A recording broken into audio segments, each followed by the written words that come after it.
नमस्कार, प्रणाम और जय हिंद। स्वागत है आप सबों का एक बार फिर से डीएडी के सिचुएशन टेस्ट सीरीज़ में। और आज के क्वेश्चन में हम लोग जो करने वाले हैं वो ये करने वाले हैं कि ज्योमेट्रिक शेप से इंटीरियर डिज़ाइन कैसे कर सकते हैं।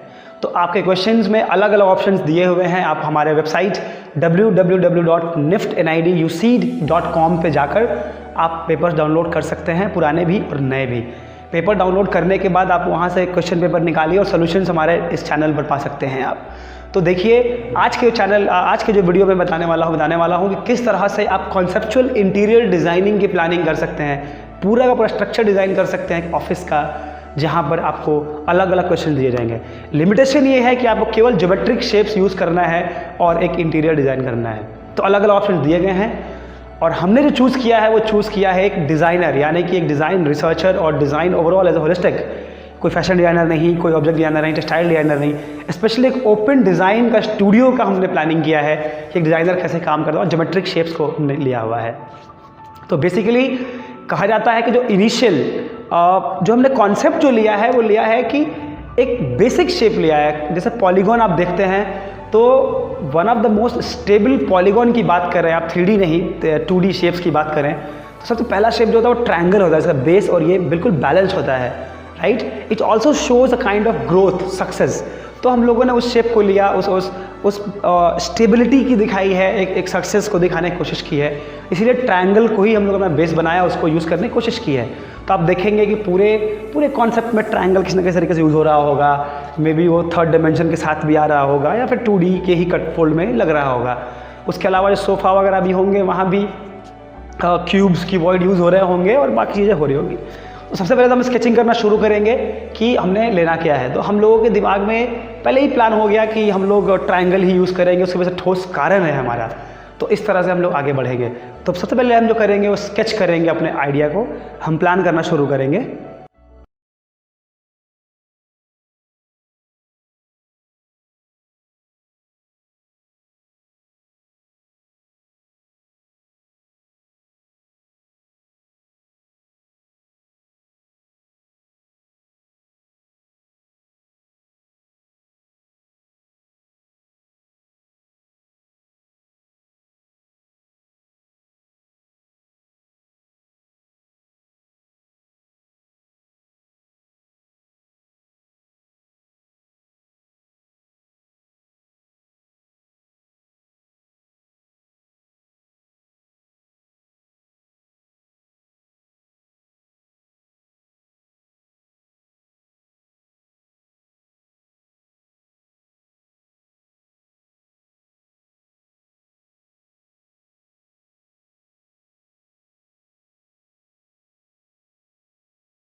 तो हम प्लान करना शुरू करेंगे किस तरह से हम धीरे धीरे अपना स्केचिंग को आगे बढ़ाएंगे और कोशिश करेंगे कि 2 स्केचेस 2 आइडियाज़ डेवलप हो जाएं जहां पर हम लोग अपने कॉन्सेप्ट को लेके आएँ।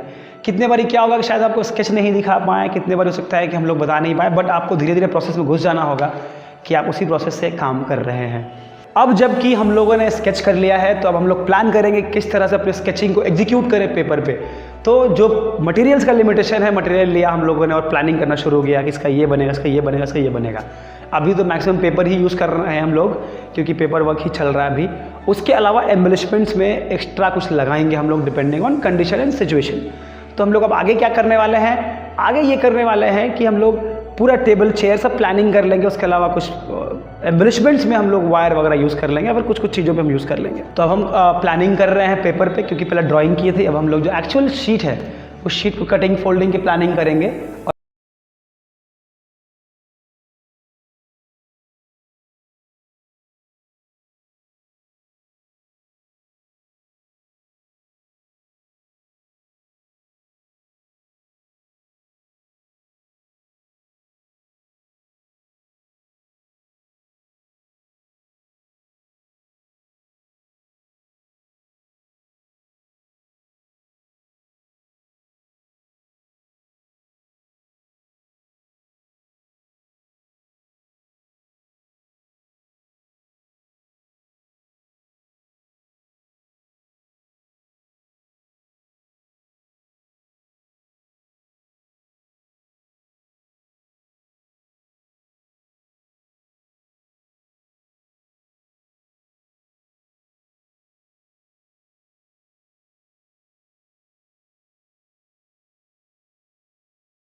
हुआ हमारा interior design with geometric shapes for designers office.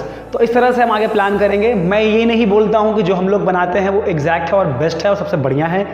मेरा कंसर्न है कि बेयर मिनिमम इतना तो आपको बना के आना होगा, इतनी चीज़ें तो आपको ध्यान में रखनी पड़ेंगी, इतना तो बना के रखना ही पड़ेगा ताकि आप इसको और बेहतर बना सकें।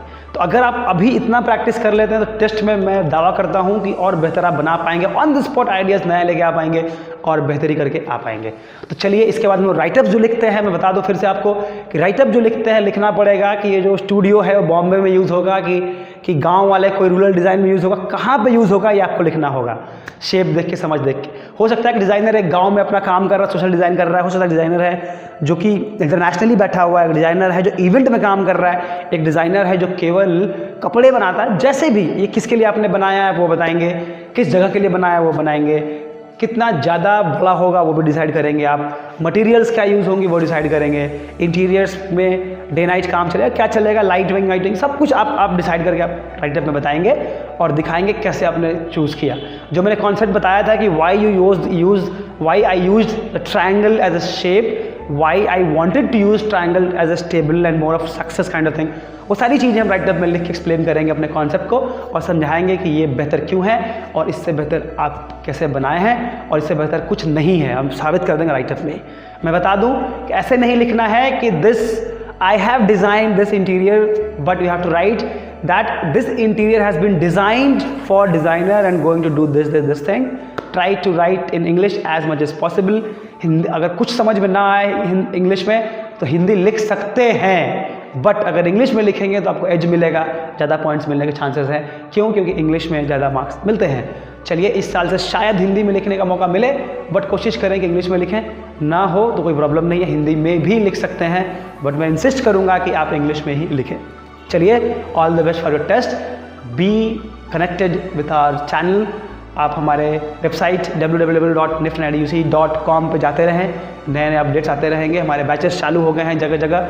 कोरोना वायरस का प्रकोप खत्म होते ही दिल्ली, पटना और कोलकाता इन तीनों जगह बैचेस में स्टार्ट हो जाएंगी।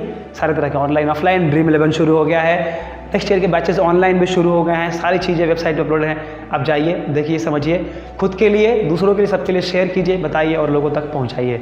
जय हिंद।